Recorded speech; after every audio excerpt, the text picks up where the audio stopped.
Here's to you, my love, with blessings from above, let the day begin. Here's to you, my love, with blessings from above, let the day begin.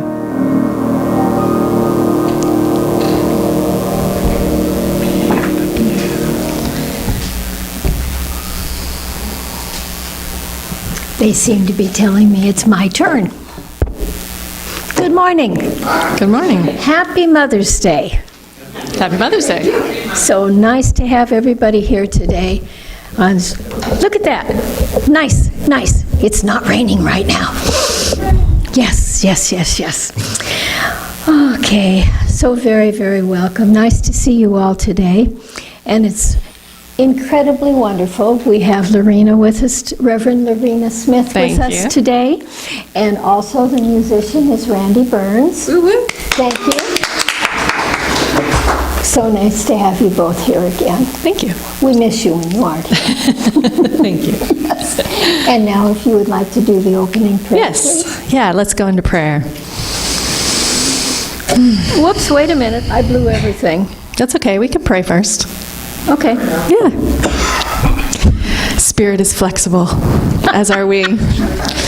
So we go into prayer. Let's take a deep breath together. And we start this day together. The first thing we remember to say are those simple words, thank you. Thank you for this beautiful day, a new day, a time when we can shift perspective if that's what we feel we want and need. And we come together and we remember that everything is unfolding exactly in divine order. So nothing can be wrong. And so we come together today and we open our mind maybe to new possibilities, new perspectives. We open our heart to love. And we open our arms to each other as we come together in this beautiful, loving community. And so we say, thank you, God. Amen. Thank you. I think now I'll light the Christ candle. And as I say each week, this is strictly meant to be a visual reminder of the Christ light within all of us at every point in time. Especially nice to remember it on Mother's Day because all of us are nurturers. It really doesn't matter, male, female, whatever. Right. We are all in that same role. And yeah. Should we sing our song? Yeah, let's do it. Okay, so we're going to sing something very simple, but it's kind of fun, and I wanted to kind of lighten the mood. So this little light of mine, I'm going to let it shine. We're just going to do the same verse over and over. If you'd like to stand up, so we can just really feel it. We don't have to worry about the words. We can just feel the joy of the song, especially the way Randy plays it. Pick a key here.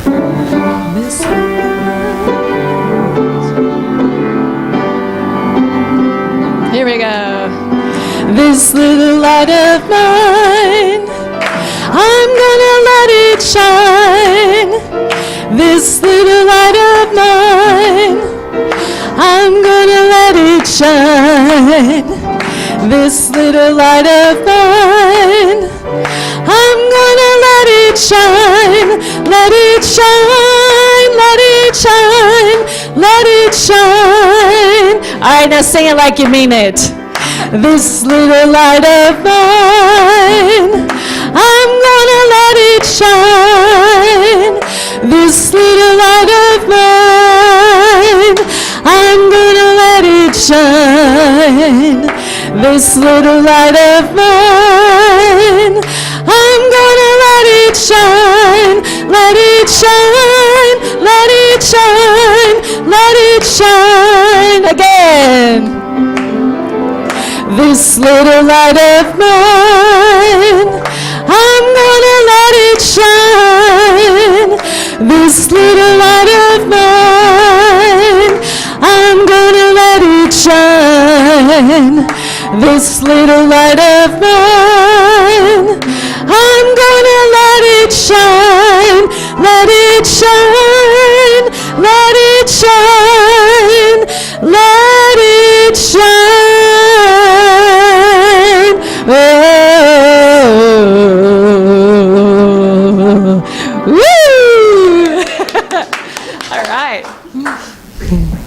speaking of letting light shine and happy, upbeat and everything, while we're all downstairs after service enjoying the strawberry waffles today, I invite you to look at my Mother's Day present.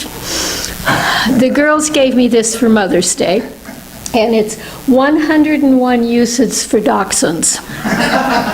And it is one of the cutest things I have ever seen. And so it'll be downstairs, anybody that would like to look at it, because it is just something else. Yes, so now it is time for the daily word.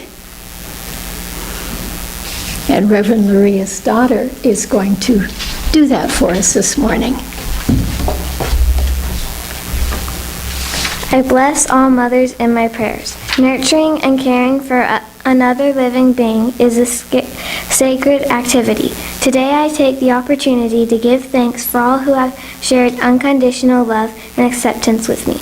A mother can be anyone who takes on a role of caring for a child, whether that person is a biological or adoptive parent, another relative, a teacher, or a friend. The most important aspect in being a mother is to love and care for a child unconditionally. Patience and compassion are mainstays for these expressions of love in action. Just as caring mothers hold loved ones in their arms, so to do, I hold them in my prayers. Honor your father and mother. This is the first commandment with a promise, so that it may be well with you and you may live long on the earth. Ephesians 6:2-3. Thank you, Leah. Appreciate that.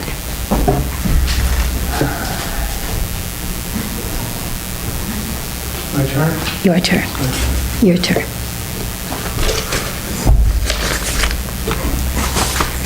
There you go. Thank you. Hi, gang. Hey, it's Mom's Day. And a beautiful Mother's Day. Sun's about to come out and everything.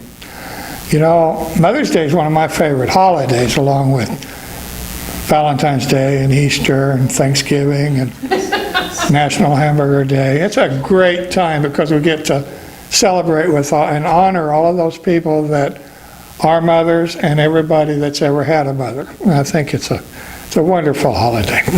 And it's Strawberry Waffle Sunday, as I think somebody mentioned. We've got the waffles, we got strawberries, we got blueberry compote, we've got all kinds of stuff downstairs. We have more stuff than we got folks, so be sure and work up an appetite while you're up here singing and dancing and stuff. And join us after the service.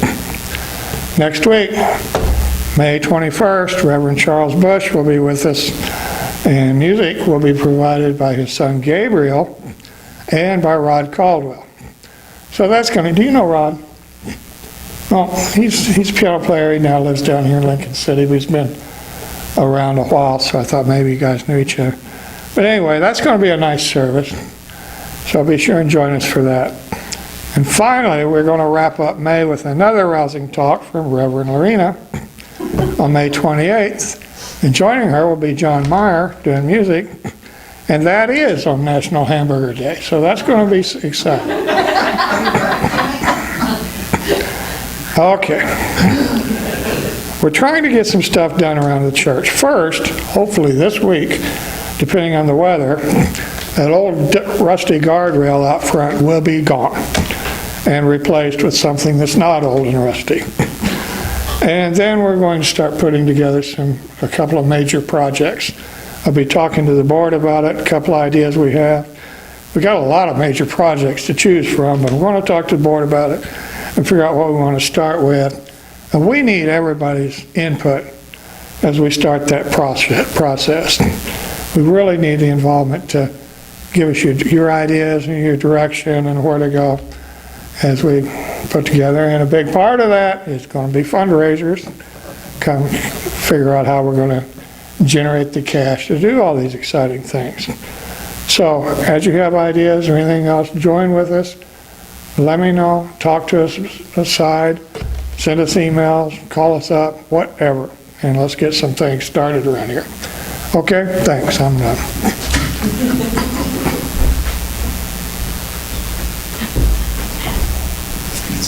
And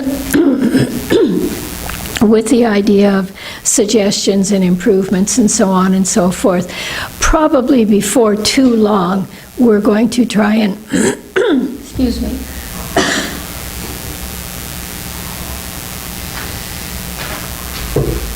try and have some kind of a get-together after church on a Sunday and just have a non-formal meeting, not one that we have to announce and, you know, all of that big sort of thing, but kind of try and come up with something where we're going to invite everybody to come in, and we have some ideas as to different things we'd like to do and want to see what other people think about it and how we can perhaps go about it and where we'd want to start.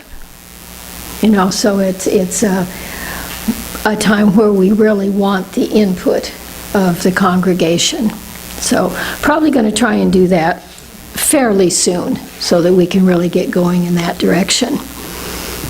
Okay, now I'm going to talk about the prayer box. And we all know about the prayer box, and it's filling up.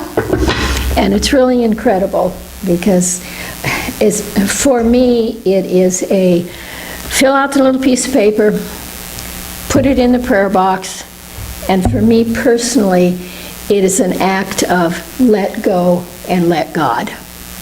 And so then when the monkey mind brings it back, and you go, whoops, wait a minute now, I took care of that. I turned that over. So I can let it go. It's okay now. So that's kind of what that's about. Oh, and speaking of the prayer box, you'll notice that Nellie isn't here today, and prayer box and Nellie go together because she usually sends them in at the end of the month. Now, she isn't here today because she's doing something on Mother's Day with her grandson. They're out of town, but she's doing fine. She's getting along great. I talked to her yesterday. So that's that. And now, if you will please take out of your bulletin the May affirmation, and we will say those together, please. We'll do the one for Unity by the Sea first, please. Unity by the Sea is a vibrant, loving, energetic activity of God. And for ourselves, I am a vibrant, loving, energetic activity of God. And so it is. And Rod, I believe you're up. Randy. I think you're up now. I was Brian yesterday to somebody. Oh. And one of those names that Okay. you can just attach whatever. Whatever works, huh? Whatever works for you. Okay. So this one is this is an original song that has to do with a conversation. Conversations, probably more plural, that I have occasionally with higher powers. And today, I mean, it was only sort of a weird accident, and I'm sure most of the women in this room will agree to that they decided to sort of refer to him as him, you know, God. So let's just let God be a woman today. I mean, life comes from women, and I'm real happy with that. You want to do labor, huh? No, I'm glad, you know, no. And the very beginning, right? I mean, it's all about... Excuse me.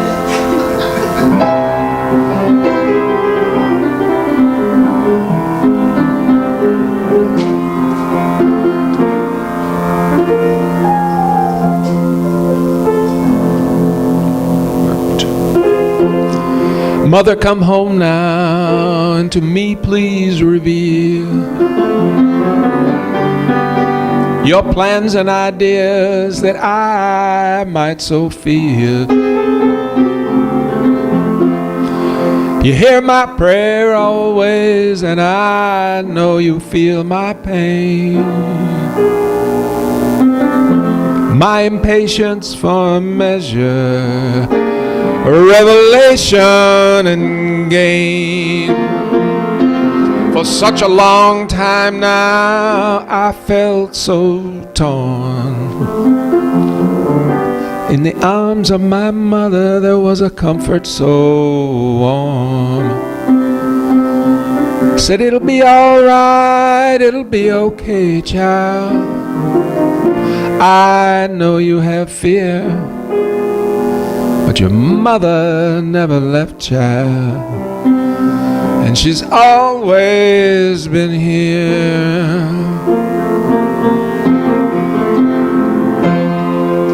Well, it's the Indian summer of my chosen day.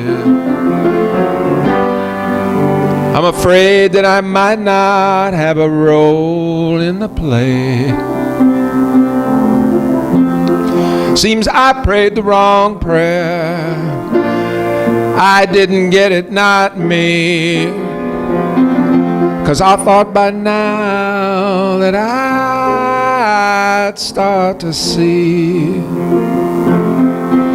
And I wonder why I feel alone. Will I ever stand holy? Will I ever come home? Well, you're the light of my life, child. But as you measure your time, look not to your clock, boy, only to mine. It's our mother's time. It's our mother's time. We are only beholden to our mother's time. Can't save it or waste it, only live it and breathe it. We can only have faith in our mother's time.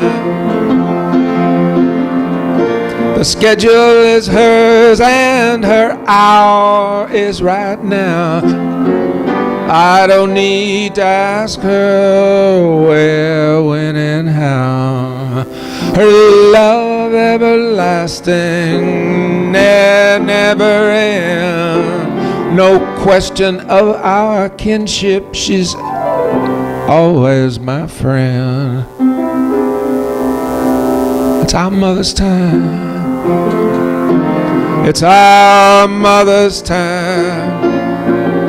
We are only beholden to our mother's time. Can't save it, we can't waste it, only live it and breathe it. We can only have faith in our mother's time.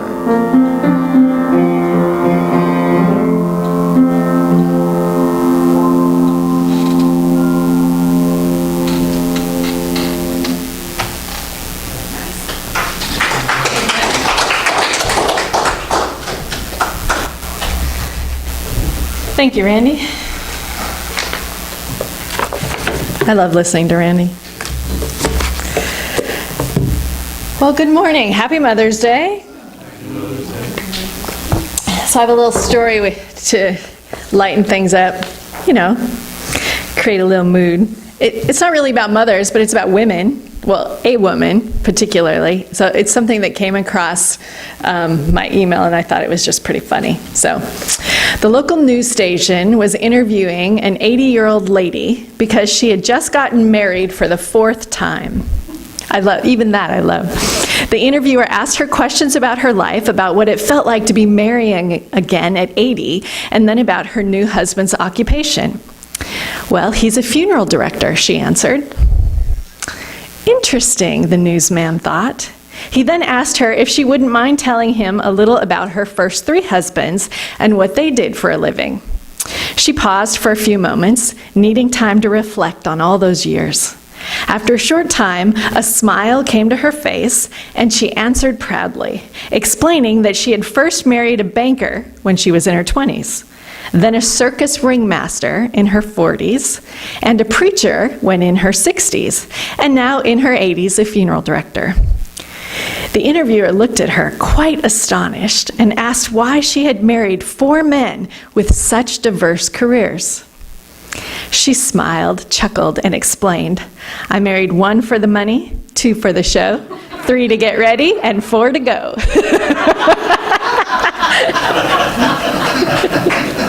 Isn't that great? I thought that just tickled my funny bones. So.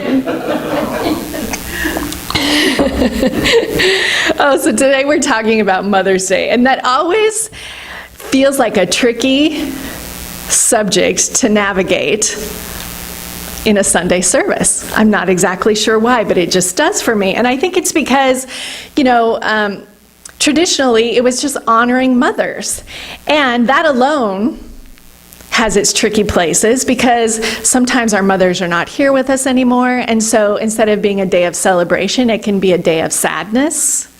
And sometimes people don't have the best relationship with their mom. And so that too can bring up a lot of internal conflict when Mother's Day comes around.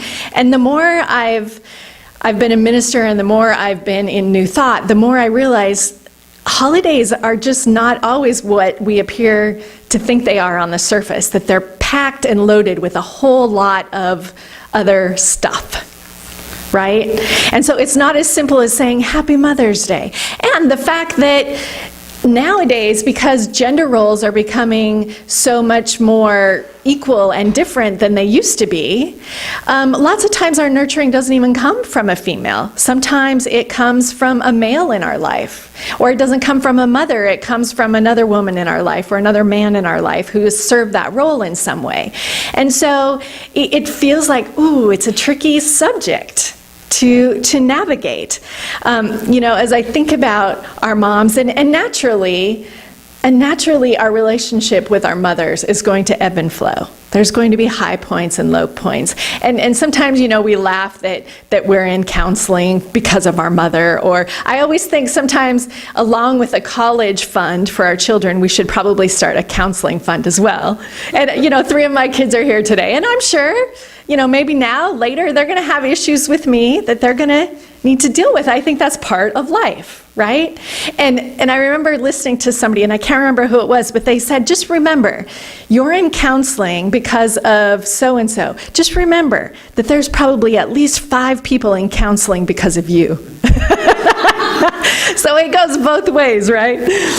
So I was thinking about, okay, motherhood, because I'm a mom of 5, so I have been around that block a bit.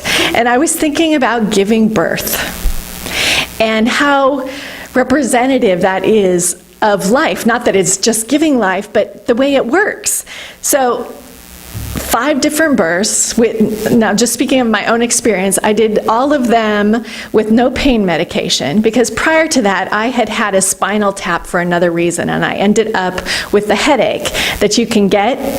And headache is such not even an accurate word for what you get. And in that moment, and I wasn't even married at that time, but in that moment, because epidurals can sometimes cause similar after effects, I decided I will never have an epidural, and if I get pregnant, I will deliver my babies without that.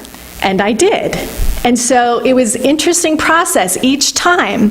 But what I realized is, first of all, when you're pregnant, about to give birth, so there's a period of waiting. Right? You get pregnant, you have 9 months of waiting. This requires great patience.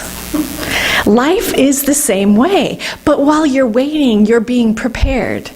You're preparing yourself. As a mom, you're preparing mentally, you're preparing physically in your body, you're preparing in your environment. There's a time of preparation, so the waiting is never lost. The waiting is never wasted. Right? And then what you realize when you're having a baby is that it's not your timing. That child has its own timing to come into the world. And sometimes we bypass that for lots of different reasons, which is fine, and we end up having to need a C-section or something, but birth itself has its own time. And you can plan as much as you want. I remember when Tristan was born, we were living in Virginia, and my dad came out, but he didn't want to be anywhere near the time of labor and delivery. So he scheduled his trip for 2 weeks after my due date so that that would all be done and taken care of. Well, guess what? It wasn't. And the night he was to fly in, I started to go into labor. And I was supposed to pick him up at the airport, and that was not going to happen. So I sent my mom to the airport. She was not familiar with D. She got lost. It was like 1 in the morning. It was this whole thing. And I was home laboring, and my husband was there, and they finally arrived about 2 a.m. And my dad looked at me, and I was huge with Tristan. He was a large baby, and I would have people stop me on the street and say, "How many babies do you have in there?" Which is disconcerting, right? To say the least. But my dad walked in the door about 2 a.m., so he walked in, and we were walking out to go to the hospital. And he looked at me, and the look on his face was like, "Holy moly, you need to take care of that." And so, right, even though we had this perfect idea of how things were going to play out, nature had a completely different idea. And so you have to be willing to go with that. And you learn to listen to the wisdom of your body. Right? And I think these are teachings for all of us, female, male. Our bodies have wisdom in them. And can we listen to that? And here's the big thing. The more you fight it, once you go into labor, you learn this. The more you fight and resist it, the more it hurts. Same with life. So you learn to, there's a reason they have breathing. But for me, I always just kind of went into this, like, don't talk to me, just let me go internal and calm down. And remember, my body knows what it's doing. This process knows what it's doing. My job is to surrender to it, to relax into it, and everything will be okay. And for us, we didn't find out ahead of time if we were having girls or boys. So we always had that surprise. For me, I needed that little extra something to get me through the process. And the mystery was part of the fun. Right? So much in life we just want to know. We want to know everything ahead of time before we move forward. And that's just not how it works. It's just not how it works. So if we can relax into that mystery, it's fun. It's fun because we never know. We never know what's going to happen or what we're going to find. And then I think this birth with life, you forget, right? I forget how much pain it was, and I remember the joy of that new life emerging. And every time I would get pregnant and go into labor again, I would go, "Oh, why am I here again? I forgot how much this hurts." I would use other words, which I can't use in church, but we forget. We have a tendency to forget. But I think there's a reason for that, right? And that's the thing with life. These cycles come around. So what have I learned as a mom? Because my kids now range, my oldest just turned 21, which is really interesting. So she's 21, I have a 19-year-old. Tristan, who's here, is 16, Logan is 14, and Aaliyah is 11. So we kind of span the entire school system, college to grade school right now. And so there's a lot of lessons in there for me. I have a lot of teachers. And I've learned to honor and embrace the stages and let them go when they pass. To not get stuck. To know, so many times I hear mothers say, "Oh, I wish my kids were little again." Or "I wish this, I wish that." And what I've learned is that there is so much joy in every stage that they go through. Right? And to not get stuck longing for them to be someplace that they're not. And to honor that, and that the older they get, my relationship with them changes. Needs to change. And I need to become that place of guidance when they ask for it and not when I think they need it. And sometimes that's a hard thing as a parent. Let go of the control. And most of all, to accept who I am as I am, so that I can accept them for who they are, as they are. I remember, and I don't think this was a conscious choice really, but looking back now, I know what I was doing. I got to this point where I felt like I was literally dying. And I realized it was because I was thinking I had to be the same person, functioning in the same way for every child. And so what that did was it stunted my growth as a person, which wasn't helpful for anybody because I started to wither. And so we have to remember that we're going to be different. Things are going to be different for each child at each age. It's not going to be the same. And I know, and you all know, because you have this experience probably in your own families, that when my kids grow up and they reflect back, each of them is going to have a different perspective of how the family was, of who their parents were. And that's just the way it is, right? And that's okay. And I think to remember that if for some reason you had a difficult relationship with your mother because it's Mother's Day, to remember that your mother was human. And we can't always see this when we're a kid. But as we're an adult and we start to have more experiences in our life, we realize that our moms had the same thing. They had challenges. They had wounds, maybe, that weren't dealt with. And so maybe they did things that they were doing the best that they could.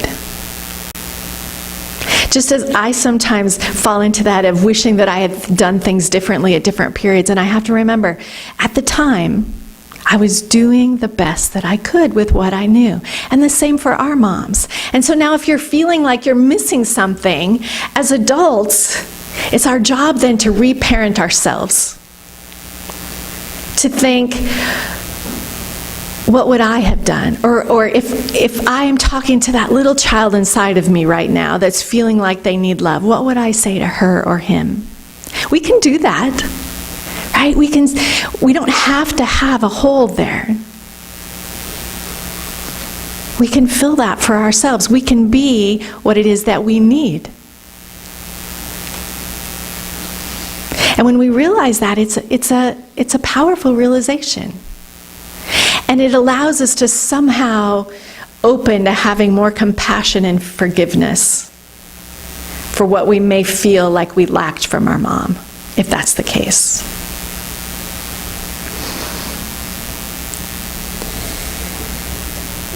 So when I was thinking about, I called this the ultimate teacher. When Jordan turned 21, I was thinking, what should I get her? I want to get her something that has some meaning.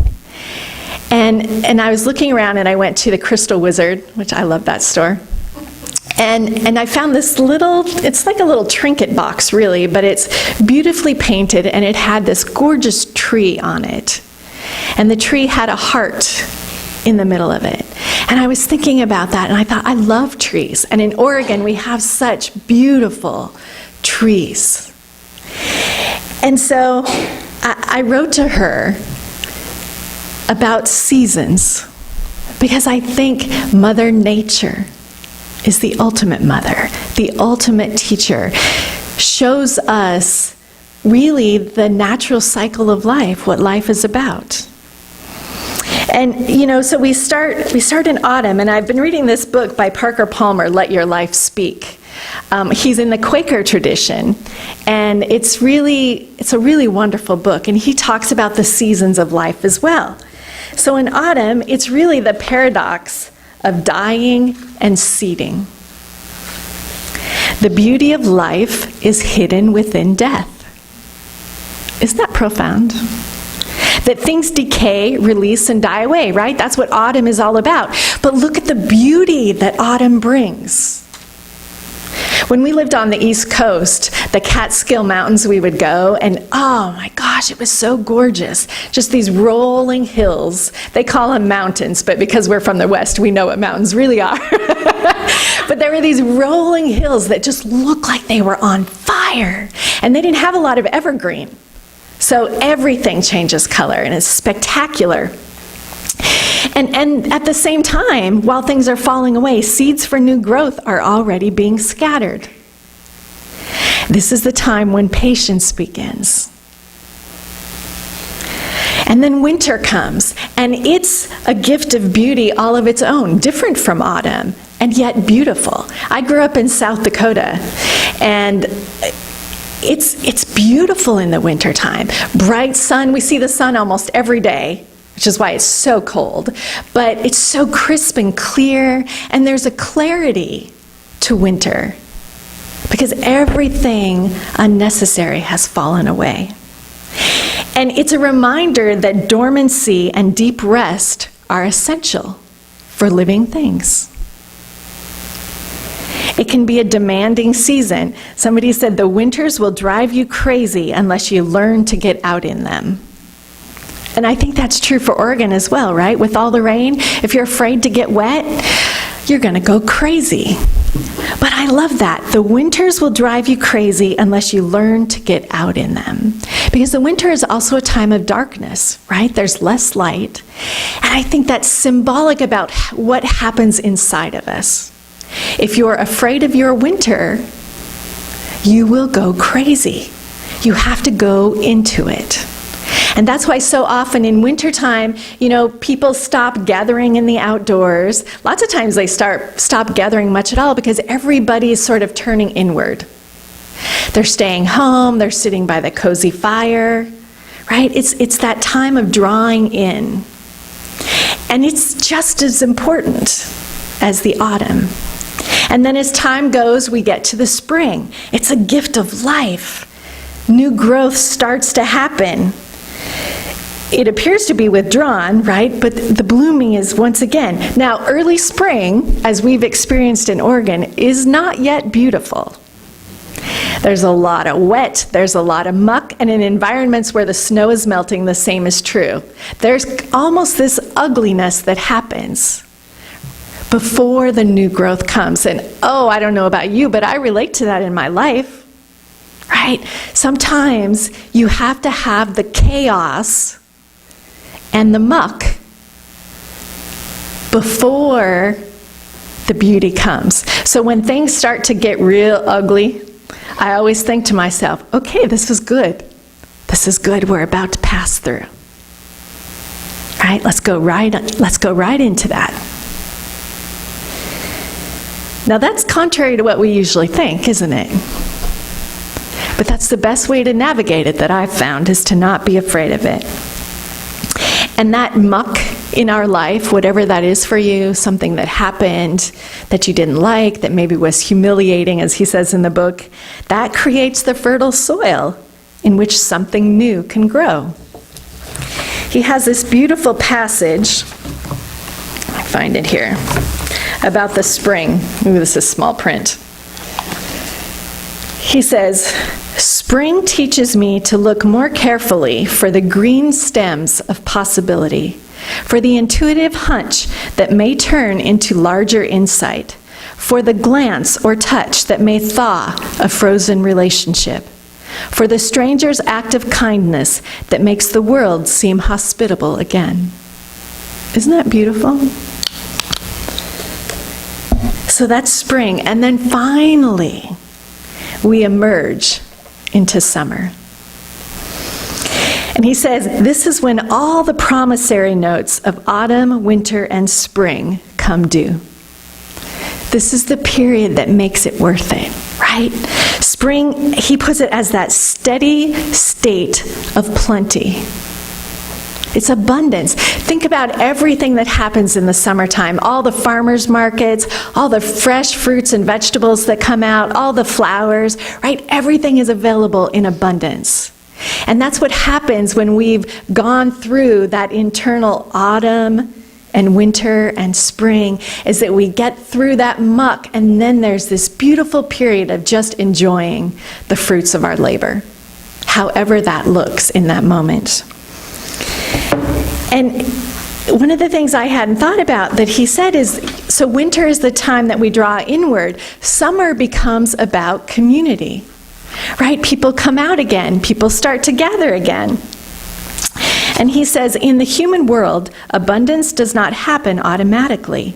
It is created when we have the sense to choose community, to come together to celebrate and share our common store. Whether the scarce resource is money or love or power or words, the true law of life is that we generate more of whatever seems scarce by trusting its supply and passing it around. Authentic abundance does not lie in secured stockpiles of food or cash or influence or affection, but in belonging to a community where we can give those goods to others who need them and receive them from others when we are in need.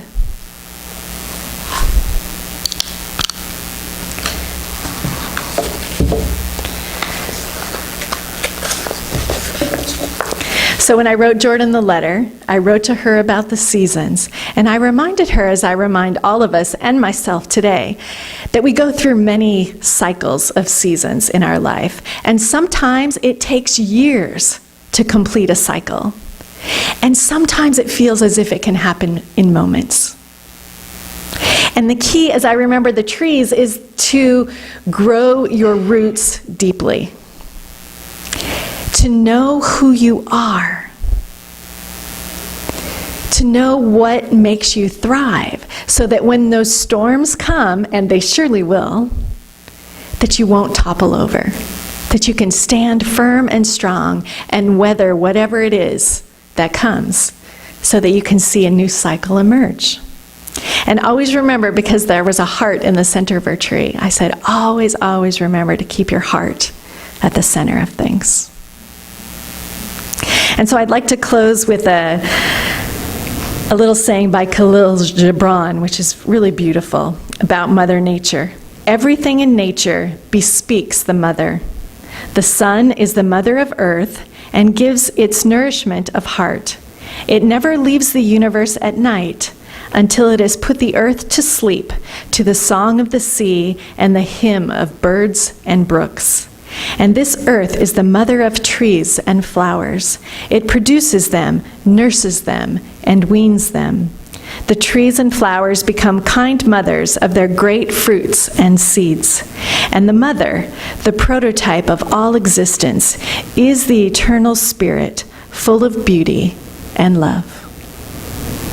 And let's take this into meditation.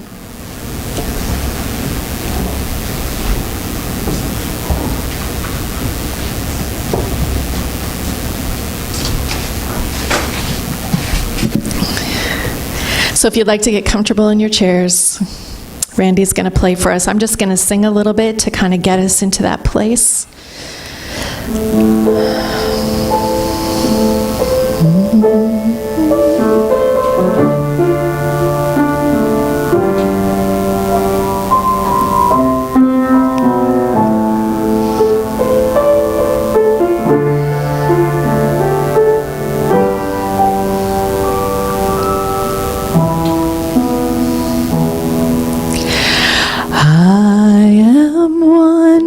The heart of the mother, I am one with the heart of love.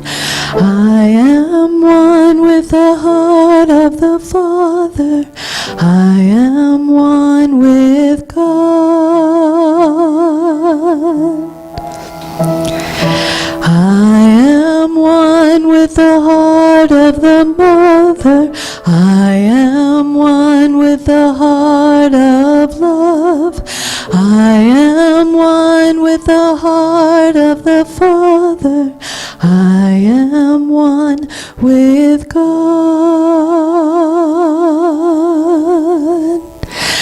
I am one with the heart of the mother. I am one with heart of love. I am one with the heart of the Father. I am one with love. And so we take these words deep inside. I am one with the heart of the mother.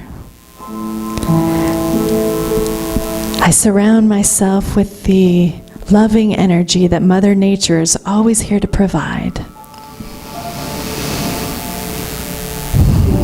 I honor the heart of love and all of those who've come into my life to nurture me, to love me, to help me to remember who I am.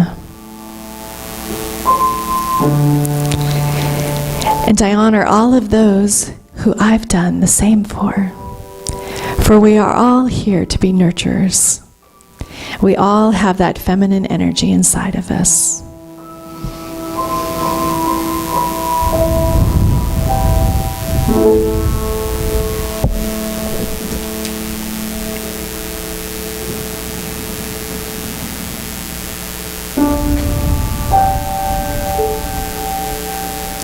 Relax into this knowing.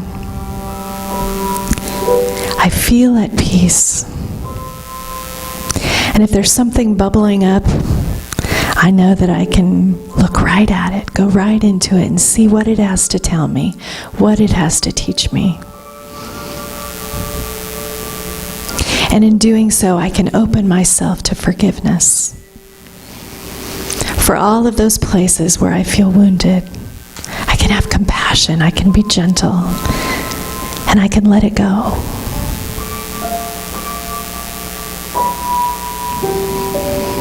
I remember the cycles of Mother Nature, and I honor the cycles within me, whatever season I find myself in. I know that this too shall pass. And so I let go of resistance. I honor where I am, and I flow easily wherever Spirit takes me.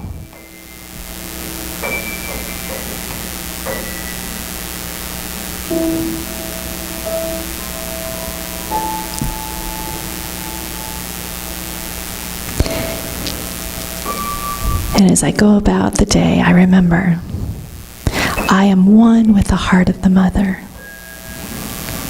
I am one with love. And so it is, and so I allow it to be. Amen.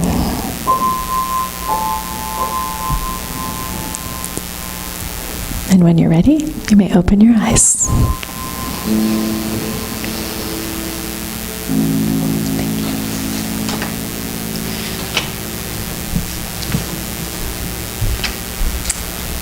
And this is our time to give of our tithes and offerings. So if you'd like to take your gift out.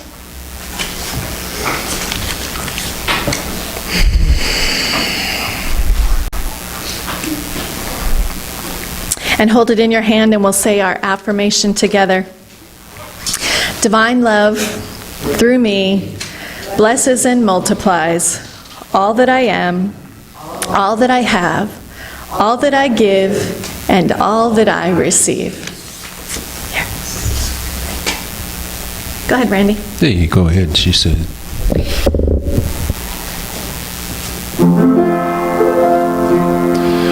Well, I'd like you to, I'm going to make this as sort of a little project for each one of you, and you can ignore me. That's part of your options here. Think about that one person, and I would suspect in a lot of cases right now it might be a mother. That might not be. Think about, maybe you're sitting next to that person, I don't know, maybe they're across the room, maybe they've been gone for a long time. And apply this. If you get a chance to look them in the eye, it'd be heaven. But I won't be watching you to see if you do this.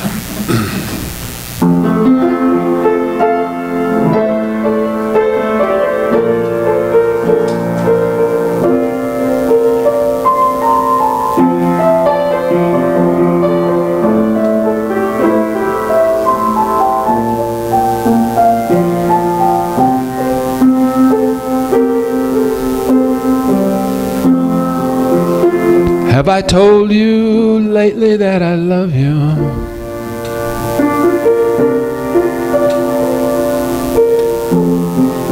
Have I told you there's no one else above you?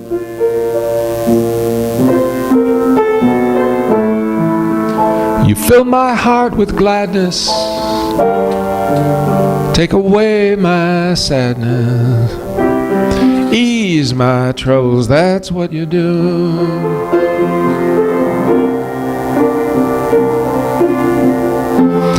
For the morning sun and all its glory greets the day with hope and comfort too. You fill my life with laughter, somehow you make it better. Ease my troubles, that's what you do.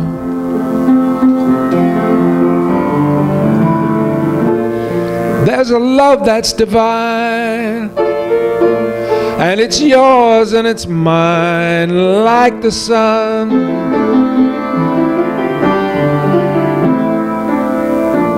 And at the end of the day, let's give thanks and pray to the one, to the one.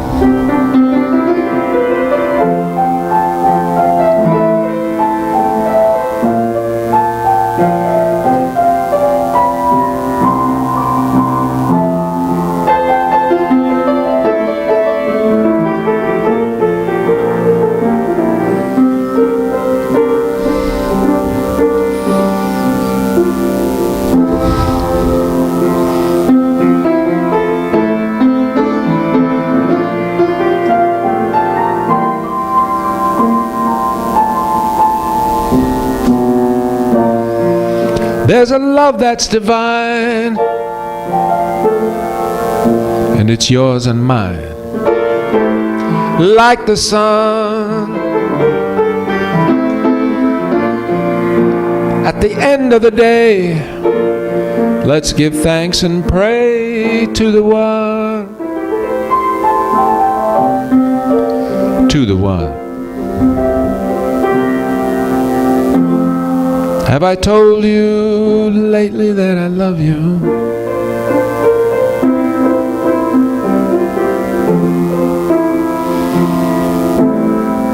Have I told you there's no one above you? Fill my heart with gladness, take away all my sadness, ease my troubles, that's what you do.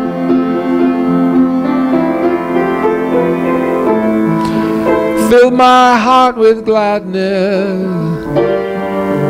take away all my sadness, ease my troubles, that's what you do.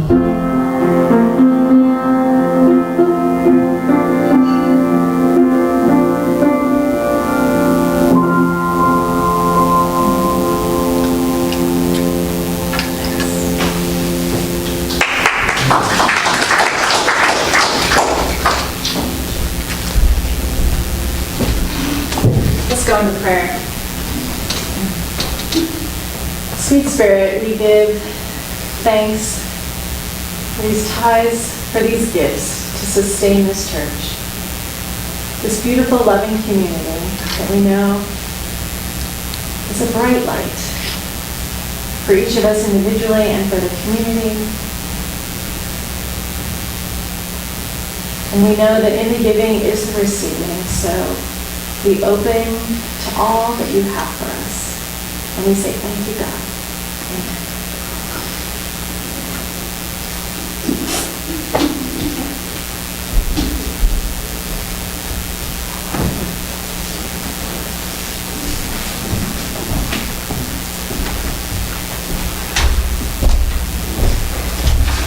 Good morning. Please join me in reading Unity's Statement for Peace. It's in your bulletin. Unity stands for peace in the presence of conflict, for love in the presence of hatred, for forgiveness in the presence of injury. Unity honors the many names for God, the many paths to God, the many ways to worship God. For there is only one power and presence of God, and that God loves each one of us equally.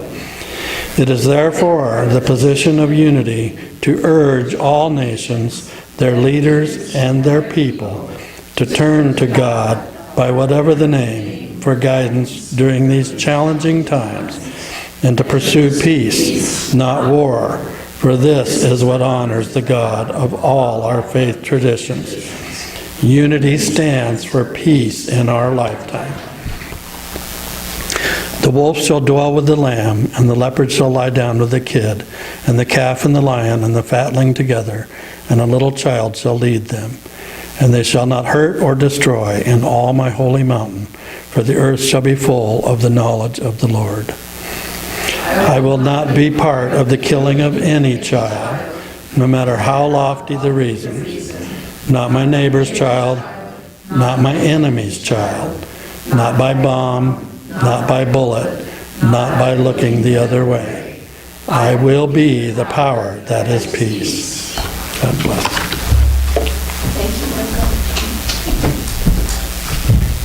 Let's stand and get into a circle, and we'll close with our peace song.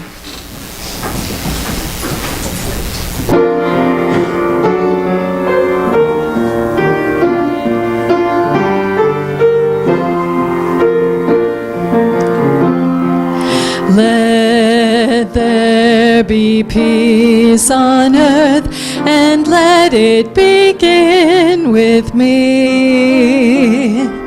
Let there be peace on earth, a peace that was meant to be. With God as Creator, family all are we. Let me walk with each other in peace and harmony. Let peace begin with me. Let this be the moment now. With every step I take, let this be my sacred vow. To take each moment and live each moment in peace eternally. Let there be peace on earth, and let it begin with me.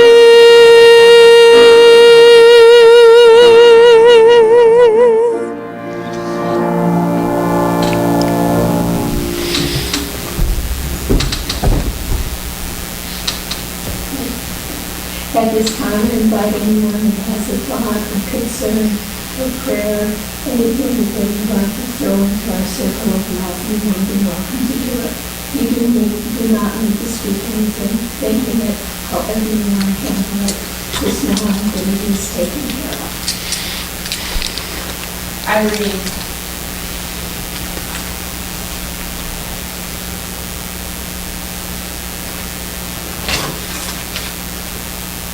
And let's close with a prayer of protection.